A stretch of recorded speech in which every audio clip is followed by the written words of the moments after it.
ये कहानी राजस्थान के एक छोटे से गांव की है, जहां एक पुरानी हवेली थी, जिसे लोग भूतिया हवेली कहते थे। हवेली की खौफनाक कहानियां पूरे गांव में मशहूर थीं, लेकिन कोई भी उसके पास जाने की हिम्मत नहीं करता था।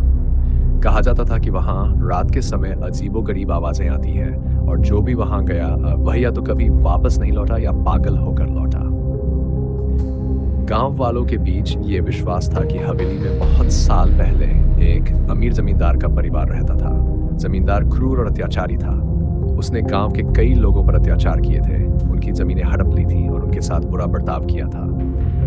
उसकी पत्नी और बच्चे भी उसके अत्याचारों का शिकार होते थे। एक दिन उसकी पत्नी ने इन अत्याचारों से तंग आकर खुद को और अपने बच्चों को मार डाला।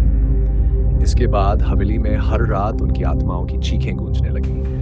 गांव के लोग कहते थे कि जमींदार की पत्नी और बच्चों की आत्माएं अब तक उस हवेली में भटक रही हैं और बदला लेना चाहती हैं। कई सालों तक ये हवेली वीरान पड़ी रही और किसी ने वहां जाने की हिम्मत नहीं की।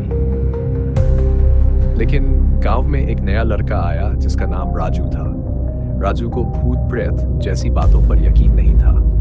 उसने गांव के लोगों से हवेली की कहानियां सुनी और ठान लिया कि वह उस हवेली में जाकर देखेगा कि आखिर वहां ऐसा क्या है जिससे लोग इतना डरते हैं। एक रात राजू ने अपने दो दोस्तों को इकट्ठा किया और हवेली में जाने का फैसला किया। दोस्तों ने उसे मना किया, लेकिन राजू का जज्बा और उत्सुकता इतनी बढ़ गई थी कि वह किसी की बात नहीं सुन रहा था। वो लोग टॉर्च और कुछ जरूरी सामान लेकर हवेली की तरफ चल पड़े। हवेली के पास पहुंचते ही वहां की हवा एकदम ठंडी हो गई। चारों ओर सन्नाटा था और हवेली के टूटे हुए दरवाजे से अंदर का अंधेरा और भी डरावना लग रहा था। जैसे ही वे लोग अंदर घुसे, अचानक हवेली के दरवाजे अपने आप बंद हो गए। दोस्तों का दिल तेजी से धड़कने लगा, लेकिन राजू ने उन्हें शांत रहने को कहा।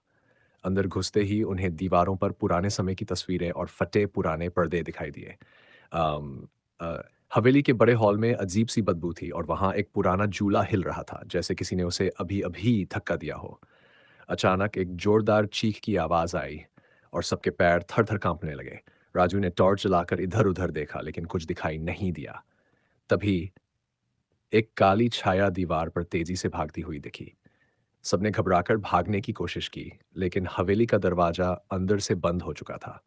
उनके चारों ओर अजीब सी आवाजें आने लगीं, जैसे कोई रो रहा हो, हंस रहा हो और बातें कर रहा हो।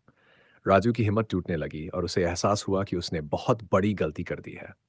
आखिरकार जब उन पर एक साया झपटने आया, तो किसी तरह एक दोस्त ने खिड़की तोड़ी और वे सब वहां से भागे। वह रात उनके जीवन की सबसे डरावनी रात थी।